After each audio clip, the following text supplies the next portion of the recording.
Bom, voltamos para o segundo tempo agora. Vamos falar um pouco de coluna lombar. Quem não tem dor na lombar, né? Lombalgia é um sintoma muito comum no meio, né, Maurício? Sim. É uma das principais causas de afastamento no trabalho hoje no Brasil, né? A OMS, pacientes menores que 50 anos é o principal índice de afastamento profissional laboral. Em queixas no pronto-socorro, a segunda maior queixa, lombalgia e lombociatalgia.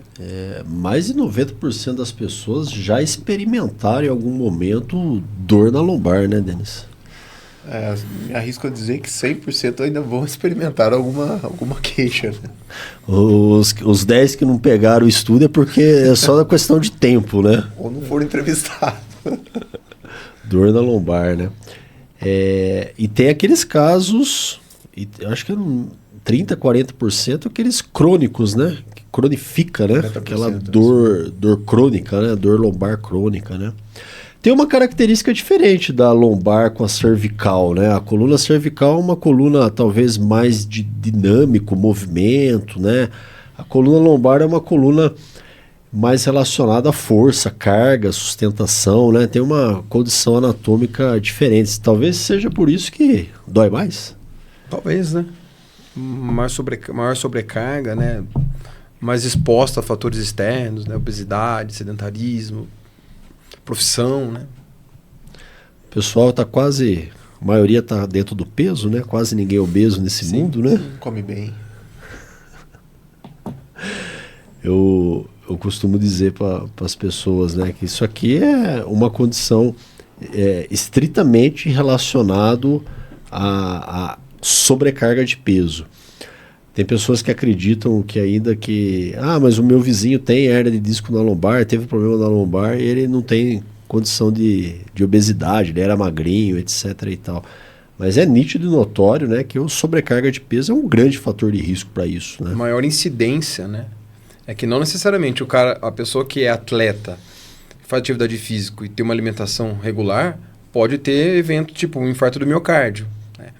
Então a maior incidência é nesse grupo. Porém, os obesos, a pessoa com sobrepeso tem uma maior probabilidade de evoluir com uma doença lombar se comparado a uma pessoa com um peso ideal, com hábitos saudáveis, né? Sim, ela não é exclusiva dos obesos sedentários, mas ela é muito mais incidente. Né? Incidente, né?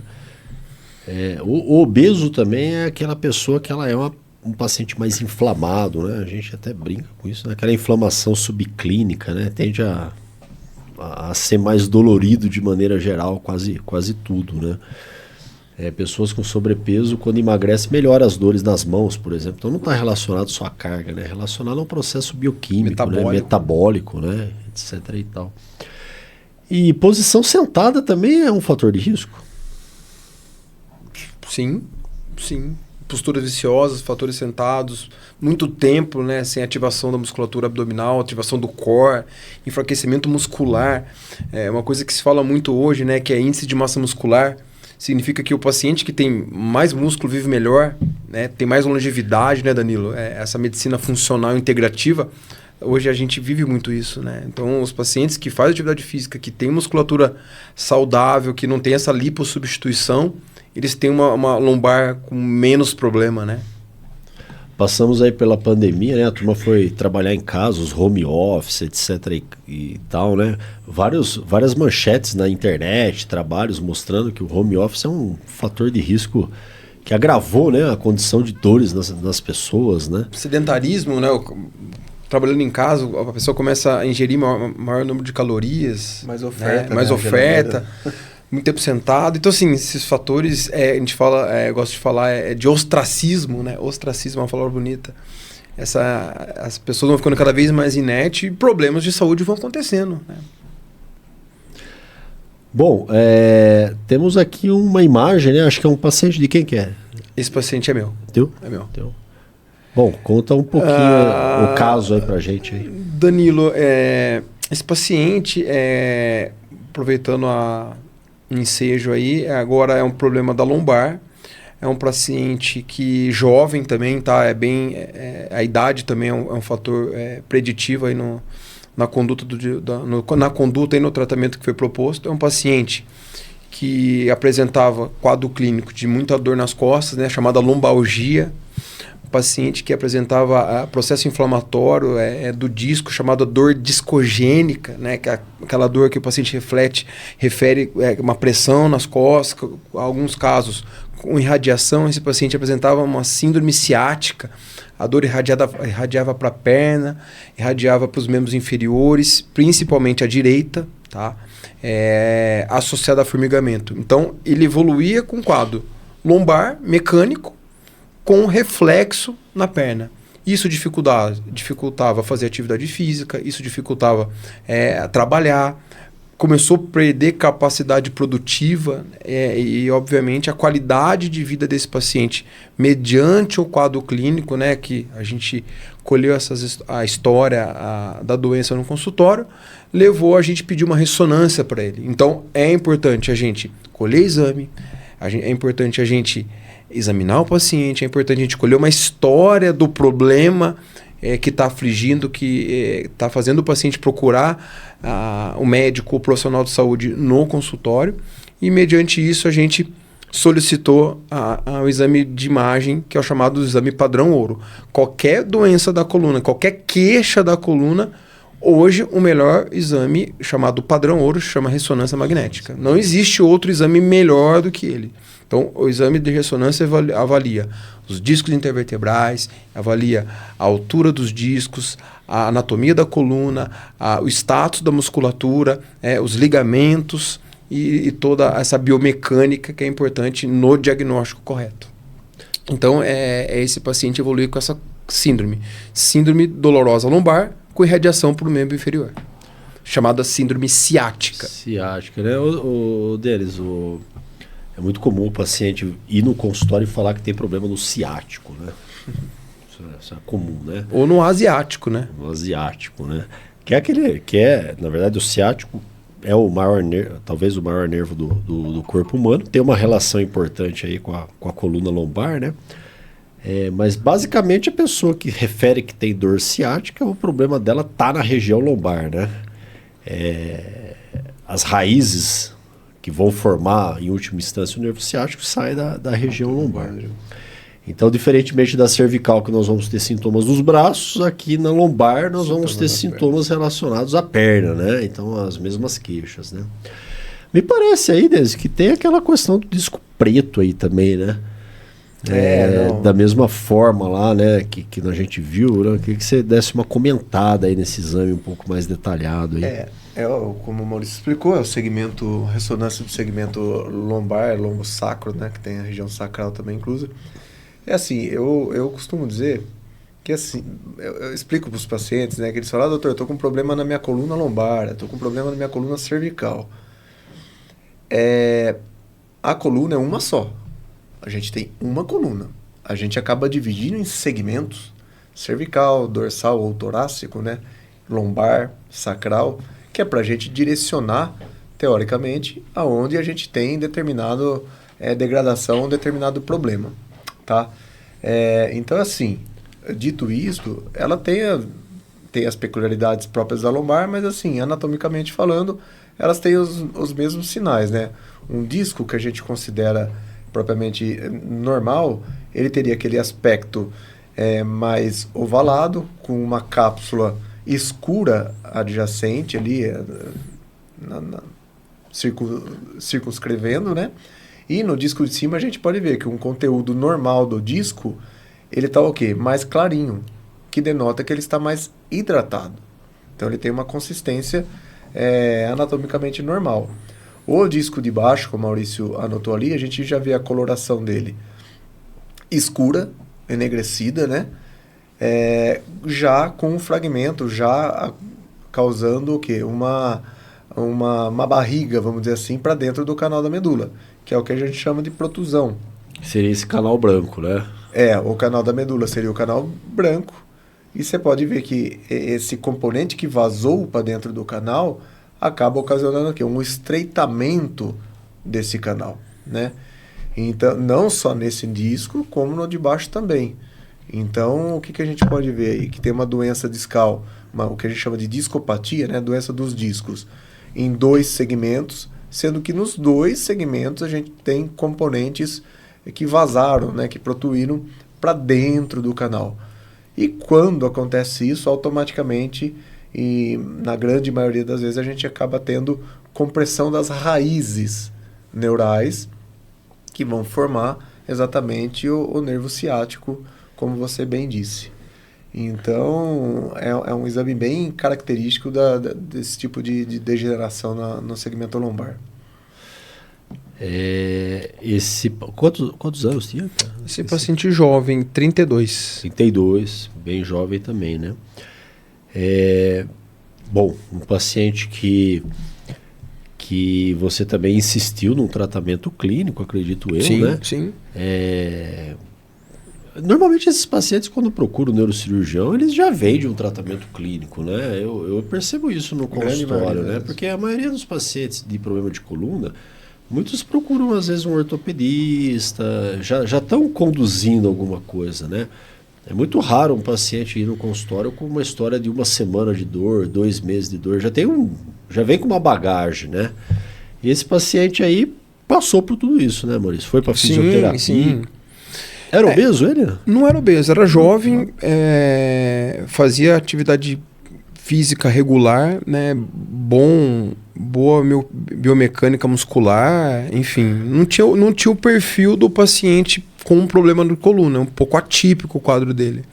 Então, como o Denis falou, a coluna ela é composta de disco, né, colágeno, e esse paciente muito precocemente evoluiu com uma doença do colágeno, né? Então, ele evoluiu com uma discopatia, a discopatia evoluiu com uma protrusão discal, e a protrusão discal, a fase final, evoluiu com uma hernia de disco, que apresentava todos esses sintomas funcionais que a gente acabou de relatar. Compressões das raízes nervosas. Compressões das raízes nervosas, incapacidade funcional, e ele foi submetido a toda a gama, né, todo o acervo técnico de tratamentos conservadores, e nada deu certo. Obviamente porque não trata a consequência, né? A causa do problema ainda estava lá. Então tomava remédio, não resolvia, fazia fisioterapia, não resolvia, tentou melhorar a parte profissional, trabalhar com menos sobrecarga, e cada vez mais esse paciente mergulhava em dor crônica. Obviamente que a dor crônica significa o paciente não ter dor diária acima de 2 meses. Dor crônica, paciente que tem dor refratária acima de 2 meses. Então, o sono não era relaxante, acordava cansado, o cansaço gerava fadiga e entrou nesse ciclo vicioso. Dor, fadiga, insônia e incapacidade funcional. Estresse emocional, incapacidade profissional e todo esse... Qualidade de vida cai, qualidade né? de vida, vai piorando tudo. Né? Qualidade de vida cada vez pior com o quadro mecânico compressivo lombar. Os pacientes me perguntam muito se a fisioterapia, os tratamentos é capaz de fazer com que a hérnia regrida, né? Diminua. A doença herniária ela pode modificar, sim. Ela não é uma doença estática, né? Quantas ressonâncias a gente faz de controle e vê lá, houve redução do volume herniário, ou ao contrário, houve aumento e tal. Mas aqui, nós não temos somente a condição de hérnia, nós não estamos falando somente da condição de hérnia. A doença aqui não se trata somente de hérnia de disco, nós estamos falando de uma doença do disco, chamada discopatia degenerativa. E a hérnia é uma consequência da doença. A causa da doença é uma doença implícita do disco, que tem motivos genéticos, motivos vários, né? Nesse caso, por exemplo, quando a gente pensa na doença como um todo, doutor, então vamos só retirar a hérnia, que de repente os problemas resolvem, né? Aqui já não se trata disso, né? Sim. Se trata de uma doença de um contexto maior do que somente uma doença herniária simples, né? Inclusive, se você aqui somente retira a doença, a hérnia, a parte que saiu, talvez esse paciente, por um tempo curto, pode ter uma melhora de alguns sintomas, mas ele vai manter a doença do disco, correndo o risco da herniação voltar, ou mesmo ele começar a ter uma dor crônica pelo simples fato de ter um disco degenerado, né? Sim. Ou sobrecarga dos discos acima ainda. Exato. E Lembremos aqui que a gente tem L5, S1, L4, L5, né? Mas com certeza, se nós tivéssemos condição de ter feito essa ressonância desse paciente há alguns anos atrás, poderia ser só L5, S1, né? Não era... Ou seja, a doença vem evoluindo, né? Vem evoluindo, né? Então, esse paciente, mediante aí que a gente conversou, nada resolveu de tratamento clínico ofertado. Quando a gente fala tratamento clínico, RPG, pilates, terapia postural, fortalecimento do core. Mas era um paciente que tinha dor disfunção crônica. Da dor. Então, foi possível fazer um tratamento clínico. Sim. Né? Diferente daqueles casos que a gente viu que nós tínhamos comprometimento motor, lesão medular, onde o tratamento, não existia nem a opção de tratamento clínico, aqui houve. Sim, porque ele só tinha dor. Né? Só dor. Não era uma dor excruciante, mas era uma dor que limitava o seu cotidiano. Então, mas não tinha nenhum sinal de alerta que necessitasse a gente eventualmente escalonar o tratamento. Então a gente deu tempo ao tempo, a gente amadureceu a ideia, a gente tratou de uma maneira, de forma calma, branda, até chegar num denominador comum.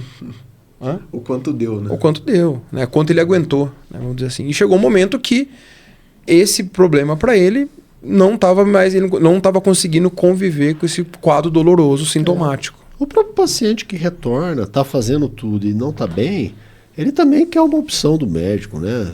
Para sair daquela encruzilhada que ele está, né? Porque se ele também está fazendo um tratamento, está melhorando, está ótimo, né?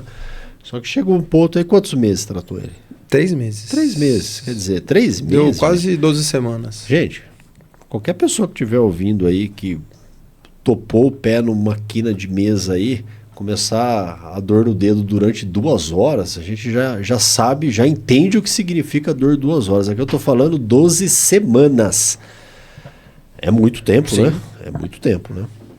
E assim, a gente tem que lembrar que assim, por mais que o problema seja do paciente, e você como especialista em dor, acho que pode falar melhor que a gente ainda, não repercute só nele. Vai repercutir na família dele, na esposa dele, no trabalho dele, às vezes no filho dele. Vai repercutir em todo mundo, porque ele sem qualidade de vida acaba, assim, emocionalmente falando, ficando muito debilitado, né? E isso repercute, o paciente por si só vai perdendo todo o âmbito em tentar se tratar, né? Ele vai abandonando, né? Fazendo um pequeno parênteses aqui, eu atendi um paciente que ele é professor da Universidade Federal de Goiânia, só que a família dele é de São Carlos, ele veio passar as festas aqui e acabou me procurando. Ele tem um problema de cervical, e ele relatou, eu sempre converso com o paciente, ele relatou para mim que chegou um momento dele demorar um pouco para chegar na casa dele, porque ele tinha medo do filho dele pedir para brincar com ele e ele não conseguir, devido à limitação por causa da dor. Olha que situação. Ele falou: doutor, eu enrolava um pouco no trabalho para atrasar a minha chegada em casa, só para não correr esse risco de o filho pedir para ele não conseguir brincar, né? Então, é aquele impacto, né? Que é diferente de cada pessoa, né? Sim. Cada um sabe aonde o sapato aperta, né? Vamos passar ao próximo slide? Vamos lá. Bom, paciente novamente não melhorou com o tratamento clínico. A gente está falando de casos selecionados, né? Mas assim, Maurício, em média, vou fazer para você e para o Denis também, vocês têm consultórios, cada um tem o seu pool de pacientes, né? Em média, cada 10 pacientes que apresentam lá uma dor crônica lombar, quantos efetivamente vão precisar de uma abordagem cirúrgica mesmo, mais invasiva, devido à resistência ou refratariedade total no tratamento? Danilo, isso é relativo, né? Assim, os estudos dizem, de uma forma numérica, a cada 100 pacientes que você atende, 4 são candidatos a técnicas invasivas, independente da técnica, ou aberta, ou fechada, ou minimamente invasiva, ou procedimentos percutâneos. Então, a cada 100, 4. Então, média de 4%. Nossa, doutor, mas seu volume cirúrgico é bastante é grande? Sim, tanto ao volume de pacientes que a gente atende no decorrer do ano. Então, esse número é cumulativo. Até porque, como você já mencionou, muitos pacientes já chegam referenciados, né? Já chegam já com tratamentos instituídos que não tiveram sucesso. Então, esse número acaba aumentando um pouco porque são pacientes que já foram triados. Acho que é 4%, né, Desi? Quando a gente pega, considerando a lombalgia aguda também, né? Sim, mas paciente virgem, né? No nosso caso, que o paciente que vai lá já é um paciente, entre aspas, com uma dor crônica, esse índice acaba aumentando, né? Mas mesmo assim, né, e nós temos aqui pessoas leigas assistindo, até fisioterapeutas, né, ou educadores físicos. Eu costumo dizer para as pessoas, quem mais cuida de coluna e melhora a coluna das pessoas não é o neurocirurgião, né? É o pessoal de fisioterapia, as equipes de reabilitação, o próprio educador físico, né? Então, assim, nós temos uma doença que na imensa maioria das vezes o tratamento clínico conservador, logicamente a gente também orientando o paciente consegue melhorar, né? É assim, sempre foi muito cultural que quem tem problema de coluna não pode fazer nada. Então, assim, vira e mexe, quase que diariamente eu atendo pacientes que falam, viu, mas você já tentou um tratamento, você já fez uma atividade física? Ah, não, até hoje todos os médicos que eu passei falaram que eu não posso fazer mais isso, eu não posso fazer mais aquilo, eu não posso fazer assim, não posso fazer assado. Da mesma maneira que cirurgia de coluna hoje em dia é mandatório a dinâmica pós-operatória, ou seja, você mobilizar esse paciente precocemente, o tratamento clínico desse tipo de paciente, ele também tem que ser dinâmico, nunca estático. Então, na verdade, os colegas, talvez até culturalmente, falta de entendimento, falta de conhecimento prático, que fazem esse tipo de conduta e indicação de, olha, para de fazer isso, para de fazer aquilo, eles estão piorando o problema do paciente. Então, assim, tem os pacientes que já fizeram o tratamento, mas, entre aspas, não fizeram o tratamento. Então, assim, eles chegam lá com uma sacola de medicações, mas quando você pergunta de fato, olha, você já fez isso, aquilo? Não, nunca fiz nada. Então, ainda mesmo esses pacientes sendo referenciados, a gente ainda tenta, vamos dizer assim, o tiro de misericórdia e falar, olha, vamos tentar fazer um tratamento de fato adequado, um tratamento efetivo, para tentar reduzir a sobrecarga mecânica, a sobrecarga de funcionamento, diminuir peso, trabalhar a parte metabólica, para tentar evitar as terapias cirúrgicas. Óbvio, o nosso volume acaba, a nossa estatística, vamos dizer assim, é maior, mas poderia ainda ser maior ainda se a gente levasse a ferro e fogo e falar, não, já tomou a sua medicação, então você já tratou, vamos operar. Então, assim, essa cultura do não faça, ela é muito prevalente e incidente ainda na nossa realidade do dia a dia. E um detalhe, a própria questão fisioterápica, né? Que, repito, né? Eu acho que o fisioterapeuta tem um papel fundamental em tratamento de dor, principalmente coluna, né? Mas às vezes o paciente vai no consultório nosso e fala, doutor, eu já fiz fisioterapia, já fiz bastante fisioterapia. E você vai questionar para ele o que ele fez, né? Às vezes, o próprio colega que está atendendo ele tem receio de mobilizá-lo, de fazer um ganho de amplitude, de fazer alguns exercícios de fortalecimento com, às vezes, uma premissa errada de que talvez vá piorar a condição dolorosa dele. E o que ele ganhou na fisioterapia lá? O popular choquinho, o popular ultrassom. Talvez não teve uma qualidade do tratamento e essa má qualidade não gerou um resultado benéfico. Exatamente. Eu fico muito feliz ainda quando o paciente vai para o fisioterapeuta e muitas vezes ele fala, doutor, o fisioterapeuta nem colocou choquinho, nada, ele está me mobilizando, ele está me exercitando, ele está ganhando força, etc. e tal. Então, nós hoje consideramos, e aí você pegou no ponto principal, que tratar coluna é longe de ser somente tomar remédio. É muito do que essa pessoa tentou em termos de reabilitação física. Seja ela na própria fisioterapia, como atividades físicas, melhora na condição postural, melhora no peso corpóreo, estruturação de condição de trabalho, de repente ele está num ambiente de trabalho lá incorreto, etc. e tal. Então, eu vejo que realmente ainda existe. Quando eu pego um paciente que fala, doutor, meu médico falou que eu não poderia fazer nada, nenhum exercício. Esse médico não poderia ter dado uma orientação pior para o doente do que condená-lo ao sedentarismo, em especial pessoas mais velhas, onde a gente já tem perda de massa magra, já cai numa situação de sarcopenia. Mulheres sedentárias têm mais riscos de osteoporose. Resistência à insulina. Outro monte de problema, né? Então, eu estou só fazendo esse adendo aqui, né? Por considerar, nós não estamos aqui... Podemos voltar aqui, trazer um fisioterapeuta, um educador físico e bater um papo com eles aqui. Mas a gente está mostrando cirúrgico porque são casos selecionados. Sim. Isso não é a rotina nossa de trabalho, tá bem? Eu chego a atender pessoas o dia inteiro e não indicar nenhuma cirurgia para ninguém. Indicar somente orientações, etc. e tal, né?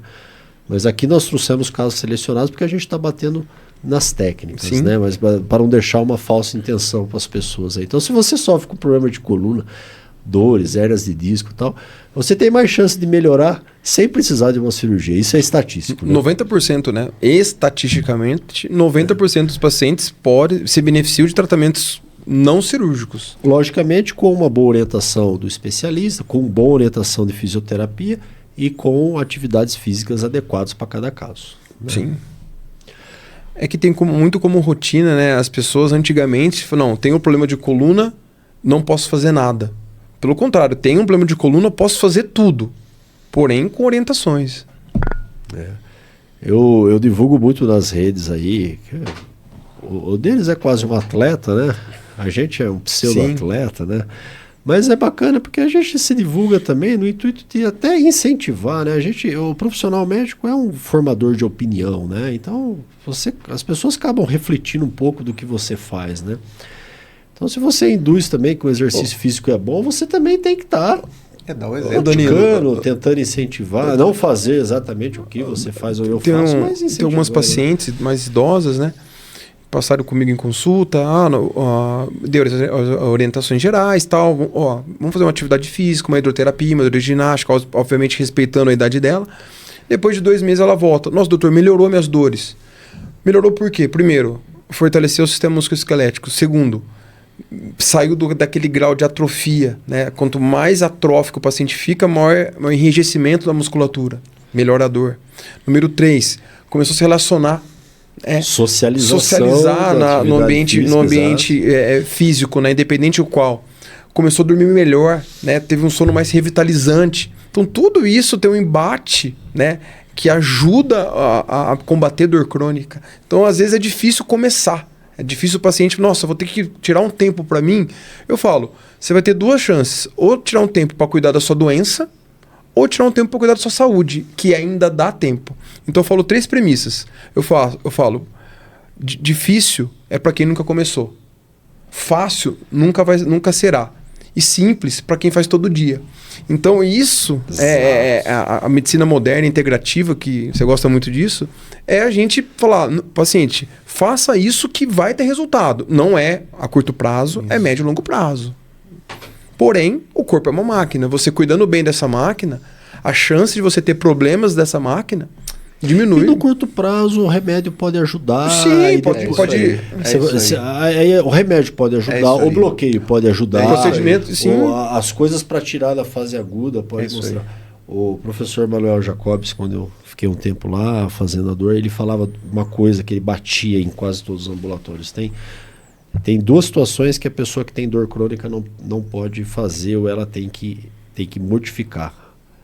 Evitar ficar parada fisicamente e parada emocionalmente, parada psicologicamente. Vivendo a dor, né? Eu enjoava de ver ele falando para as pessoas assim, procura um curso na internet, tira o foco, sabe? Tira o foco um pouco de problema. Começa a gente vive baseado muito em perspectivas futuras, né? Então você vai fazer um curso, vai fazer uma coisa, etc e tal, vai socializar e se manter ativo fisicamente, né? Não é a pauta do assunto aqui, mas quando a gente pega uma doença chamada fibromialgia, né? E a gente compara várias terapias, vários remédios, qual que é o grupo que mais melhora na fibromialgia? É aquele que é ativo fisicamente. Ganha das pregabalina, ganha da duloxetina, ganha da mitriptilina, ganha de todos. Então, porque isso não é só questões físicas, estruturais, é questões metabólicas, questões funcionais. Hormonais. Neurais mesmo. Né? Todas, né? Todas, né? Então, eu gosto muito do assunto do tratamento clínico, porque ele é muito efetivo. Mas voltemos aqui, porque o nosso assunto aqui não é o tratamento clínico. Mas deixar claro para quem está vendo, né? Eu também gosto muito do assunto. Que, né? que a gente tentou, né? Vocês também, eu vejo nas redes sociais, vocês divulgam, vocês incentivam, vocês, né, colocam isso. E tenho certeza que no dia a dia vocês... Tem dia que eu saio do consultório, o que eu mais falei para a turma: vai fazer algum exercício e vai reduzir o peso. Vai fazer exercício e reduzir o peso. Que é o dia a dia da nossa área, né? Mas a gente vai conversar mais sobre esses assuntos aí. Bom, aquele paciente lá, pelo que eu vi, tem uma coisa diferente aí no lombar aí, né? Então, né, no slide anterior mostrou que tinha duas doenças em 2 discos adjacentes, L4, L5, L5, S1. Para esse paciente jovem, ativo fisicamente, com musculatura preservada e com a altura do disco preservado, a gente proporcionou para ele o chamado terapia padrão ouro. Hoje, a terapia padrão ouro para esse perfil de paciente chama prótese de disco lombar.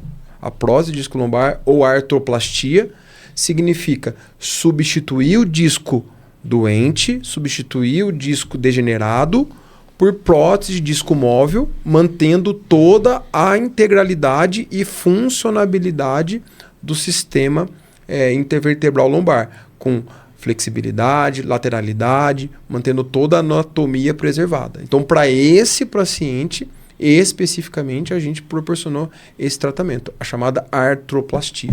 Novamente, a troca do disco. Bom, na verdade, a cirurgia não foi só para troca do disco, foi uma cirurgia descompressiva. Né? Então, o objetivo era tirar aquela área do disco que herniou, estava comprimido a região das estruturas nervosas, e além disso, corrigiu-se a discopatia degenerativa colocando uma estrutura que mimetiza, na verdade é isso, né? Ela imita a função do disco normal, né, da coluna. Isso tem movimento. Ele tem flexibilidade, né, lateralidade, flexibilidade. Então mantém todo os movimentos 360 graus da coluna. Tanto assim extensão, como o disco flexão, normal, né? Lateralidade. Sim. Então, tratou o disco que estava comprimindo a raiz nervosa, estabilizou a coluna, manteve a integralidade do espaço. Então, numa cirurgia, a gente conseguiu promover 3 terapias adjuvantes. Uma coisa que tem que ser explícita... doutor, mas a cirurgia é feita por onde, né, Danilo? Agora que é o grande enigma, né? Eu gostaria que você falasse um pouco. Eu até ia perguntar para vocês responderem, né? Da mesma coisa que na cervical eu falei, como é feita a cirurgia, qual a técnica, quantos dias fica internado, depois de quantos dias pode andar. Eu acho que também é sempre importante dar um panorama sobre isso aí, né? Mas aí... Esse tipo de cirurgia, a artroplastia, o acesso, né, o tipo de acesso nesse tipo de cirurgia é a chamada cirurgia via abdominal. Hoje, né, as cirurgias via abdominais também estão no rol das cirurgias minimamente invasivas, porque o corte é pequeno, o tempo de cirurgia é mais curto, o índice de infecção é quase desprezível e a recuperação é mais rápida. E o tempo de internação menor que 24 horas.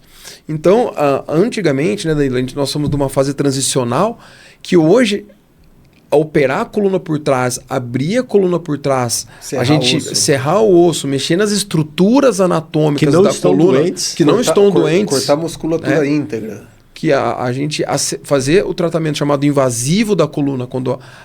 Obviamente que respeitando cada paciente, a gente está entrando num funil um pouco menor, que abrir a coluna, secar a musculatura, mexer na parte íntegra anatômica dos ligamentos, das estruturas nervosas, das articulações, gera um dano altíssimo e índice de insucesso cirúrgico.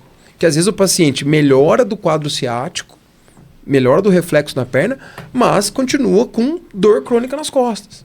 Então, nós somos...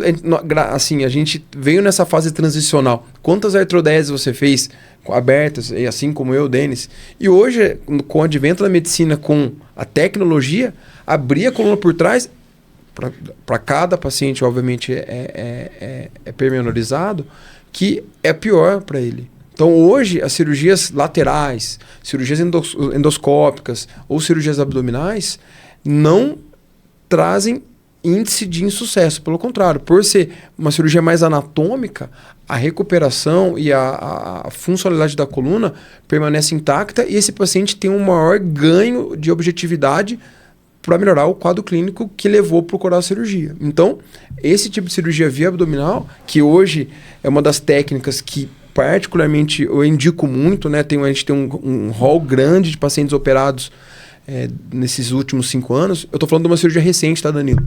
Essa cirurgia aqui, a primeira cirurgia do Brasil de prótese viscoelástica, 2018. Tá? Então a gente está falando de uma técnica recente. Então é esse tipo de tecnologia que estão no rol nosso e os pacientes têm um ganho grande de melhora. Quer dizer, a ciência realmente caminha para... Vamos fortalecer a musculatura atrás, vamos melhorar essas estruturas, né? E depois o médico vai lá, abre tudo, Sim. disseca tudo, aquilo lá, mesmo que você volte a suturar, atrofia, né? Causa uma lesão importante. E de regiões que não haveriam necessidade alguma de serem feitas, né? Uma cirurgia dessa, quantas e quantas vezes foi sendo feita do modo posterior através da fixação por parafusos pediculares, né? Sim. Até então era a técnica consagrada, né? Então o que a gente fazia? A gente descomprimia tudo por trás e deixava tudo rígido, duro. Perdia mobilidade, Fusionado, perdia, né? tudo fundido. Regiões que apresentavam movimento no corpo, a gente perdia esses movimentos e com as consequências posteriores, né? Mas, Denis, é estranho quando você explica para o paciente que se ele vai operar a coluna, mas ao mesmo tempo o cortinho vai ser pela barriga, né? O paciente fala, nossa, doutor, mas não está longe de lá, não é arriscado, não vai mexer no intestino, etc e tal, né? Como que você aborda essas dúvidas que são normais, né? São Mas normais, você sabe que que nem o Maurício comentou, a gente já faz isso há uns 5 anos, Maurício? 5 anos. 5 anos, né? Que na verdade, assim, a história da técnica é quando a gente estava em Los Angeles, né?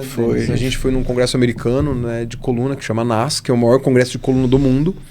E os americanos fazem isso há muito tempo, né? Então eles têm um estudo grande de cirurgias abdominais. Obviamente que teve no começo do anos 2000 teve um maior índice de insucesso, por quê?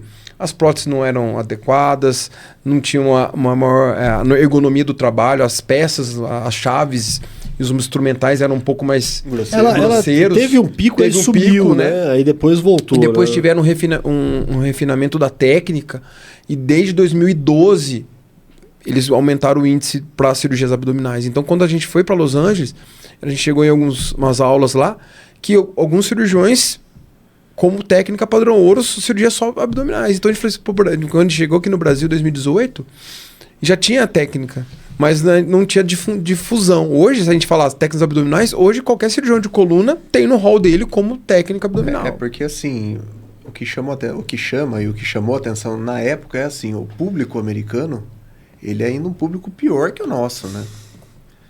Então, um público ainda mais sedentário, mais obeso, come super mal.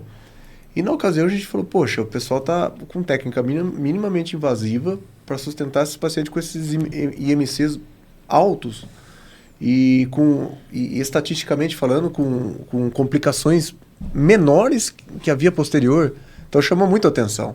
E foi onde a gente começou a estudar mais e começou a se interessar mais. Até porque quando você faz uma artrodese via posterior clássica, né? Abre a musculatura, disseca, coloca parafuso, artrodesa.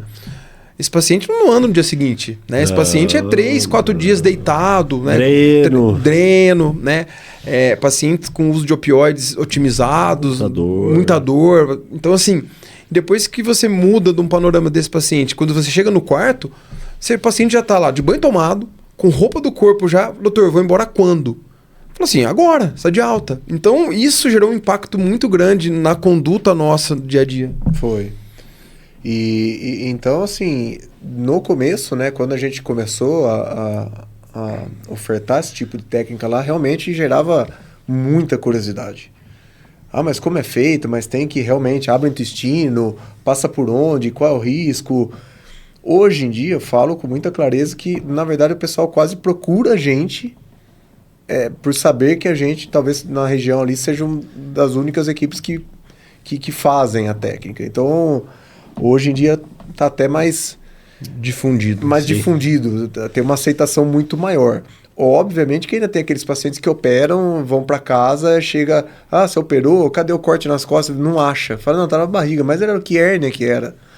Então, realmente, o acesso, quando a gente fala acesso, né, a maneira de chegar à coluna, que é pela barriga, geralmente a gente faz a marcação com um raio-x intraoperatório, mas na quase 90% dos casos é um corte mínimo de uns 3 dedos. 3 dedos, aí vai 4 a 5 centímetros abaixo do umbigo.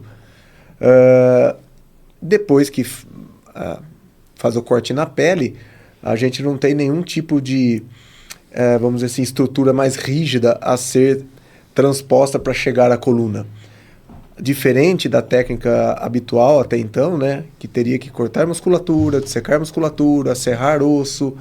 Pela via da barriga, a gente faz uma dissecção por baixo do músculo reto abdominal, afasta as estruturas abdominais, né, que elas estão todas dentro do que a gente chama de um saco, né, que é o saco peritoneal, né, faz esse afastamento e quando afasta as estruturas que estão na frente da coluna, automaticamente a gente já tem acesso à estrutura. Olha, tem acesso que não demora 15 minutos. E esse acesso, né, entre você fazer o cortinho na barriga e chegar na coluna, esse trajeto da barriga à coluna, é praticamente espaços já existentes dentro do corpo. Então, quer dizer, não se...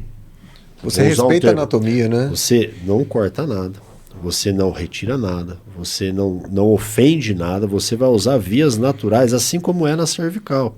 A pessoa também fica com uma dúvida, a gente não comentou isso. Nossa, doutor, mas aqui não passa artérias, veias importantes. Mas o espaço que se usa da pele até chegar à coluna são espaços praticamente fisiológicos, normais, né? Você não tem que cortar. Cervical você vai, na verdade, abrir 2 planos, né? Pele e depois o platisma e o resto é dissecção, né? Não vai ter mais nada, né?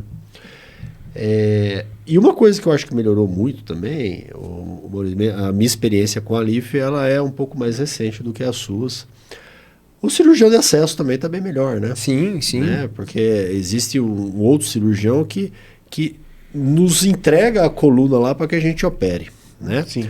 Então, entre começar a fazer o cortinho na pele e chegar na coluna, esse trajeto, nós temos um cirurgião, nós chamamos cirurgiões de acesso, normalmente são cirurgiões gerais ou vasculares, né? E eles também melhoraram muito. Sim, né? O número começou a aumentar, a casuística aumentou muito, né? A curva de aprendizado deles também começou a ficar melhor e hoje nós temos acesso aí, que a gente surpreende, né? A hora que você vê, já está lá, né? Já está lá. Já está lá, né? E, então, realmente... E o detalhe mais importante, né? Porque assim, a doença está no disco, está na parte da frente da coluna, não está na parte de trás, né? Então, quando você tem uma doença na parte da frente, entender que você vai entrar pela frente, tratar pela frente, é muito mais inteligente, né? Do que você fazer o caminho ao contrário, o caminho ao contrário, né? E essa é uma técnica que não tem restrição com relação à idade. Acho que vocês têm pacientes também mais jovens e até pacientes com mais idade, né? Na casuística de vocês. E o que eu acho um detalhe muito importante, a morbidade pós-operatória é bem menor. Bem menor. Tá? A cirurgia que você faz na técnica convencional, que ela existe ainda. Ela existe ainda. A resposta endometabólica ao trauma nesse tipo de acesso não se compara a uma cirurgia via posterior. É muito menor. Assim, a evolução disso realmente é muito menor.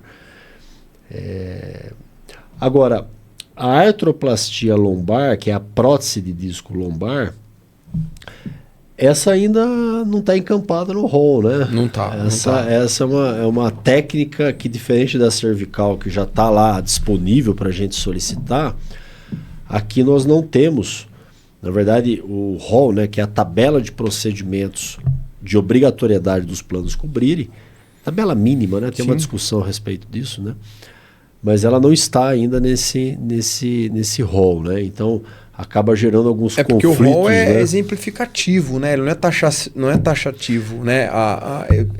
O grau mínimo, né? O que está no rol é o que é o mínimo que os planos têm que ofertar aos seus clientes. Porém, não é taxativo. Uma vez que não está no plano, você não pode usar. Né? Pelo contrário, a gente como médico, como autonomia médica, você tem que usar o que é de melhor para cada paciente. Então, às vezes, tem esse entrave burocrático, né, Danilo? Em relação a plano de saúde e operadora. No Brasil, a saúde é regida por leis específicas, né, com formação específicas, e a gente fica, às vezes, um pouco com a condição de ação um pouco limitada devido a isso, né?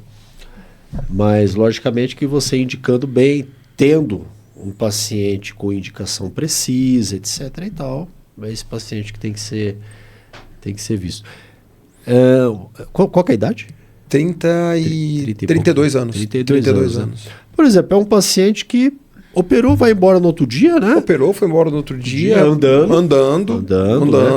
Feliz. Melhora da dor. Melhora da dor. E é um paciente que também vai retornar gradativamente às suas atividades, né? Por exemplo, um paciente que tem uma prótese desse aí, ele fica impedido de realizar atividades físicas, ele tem importantes limitações assim a respeito das coisas? Assim, esse paciente já está liberado há bastante tempo para fazer qualquer coisa que ele quiser. Né? Não tem nenhum fator impositivo ou restritivo do ponto de vista físico. Ah, doutor, quero correr. Não tem nenhum problema. Doutor, quero fazer... Esse paciente hoje ele nada, né? Ele trocou a corrida, que talvez foi um fator também que auxiliou um envelhecimento mais precoce do disco. Não, pelo contrário, a corrida fortalece o disco, mas quando o disco já está doente, a gente fica um pouco mais receoso de indicar corrida. Então hoje ele trocou a corrida pela natação. Então ele faz atividade física, hoje ele faz treino de core, fortalecimento muscular e natação. Ele nada 4, 5 km por dia. É importante. O paciente também tem que depois encampar aquilo que ele se sente seguro, né? Porque, por exemplo, ele sente seguro, por exemplo, nadando, ao correr, ou ele sente seguro fazendo isso, o médico tem que instruir ele a ter a sensação de segurança. Então, até porque a perspectiva do tratamento foi para isso. Se a gente indicou prótese de disco para tratar o disco doente, para ele fazer tudo o que ele quiser depois do procedimento.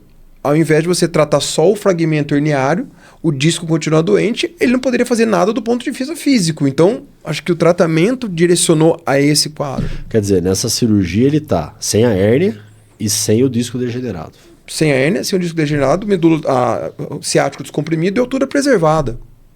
E podendo gerar impacto.